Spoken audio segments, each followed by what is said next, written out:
I'm Eric Morris of Morris Environmental, and today we're going to talk a little bit about foundation repair inspections, foundation settling, foundation cracking, things like that. So come on, let's go check it out.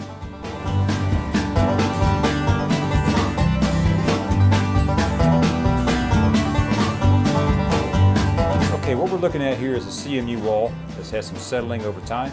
This is a very old house.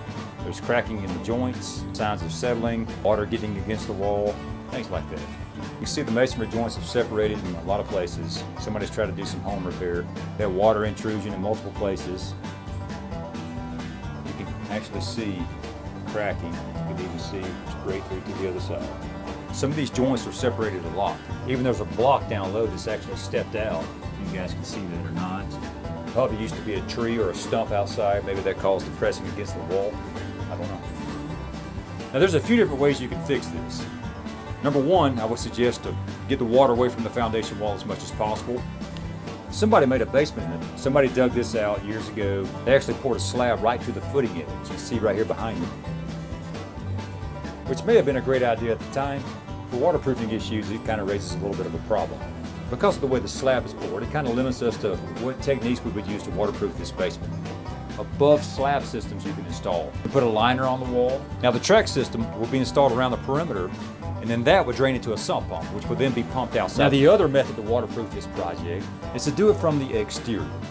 Now this is the preferred method for me on this particular project because from the outside it's maybe 2 to 3 feet to dig. It's not very deep. One thing I would recommend doing first on this foundation is actually come in here, get the cracks repaired. The second thing I would like to do is install some sort of a reinforcement. There's 2 different ways you can do that.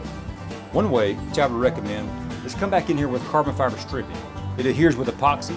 It goes every 3 to 4 feet down the wall. Depends on how thick the wall is. It's the most cost-effective, easiest way to do this. It creates a friction grip on the block. It works great. Another way is to install vertical support beams. They'll actually bolt at the joist at the top. They'll bolt at the footing as well. And they'll go every 3 to 4 feet as well down through here to wall for pushing back in. One problem we do have with the exterior waterproofing method on this project is we don't have a lot of clearance. So this is going to be what we like to call a hand dig. There's a lot of labor involved. Given that the neighbor's driveway is so close, we're not going to be able to get a piece of heavy equipment in here to dig with. All right, well, that's it.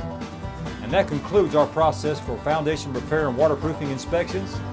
I'm Eric with Morris Environmental, so if you're in the Atlanta area and you need our services, just give us a call at 770-546-3998.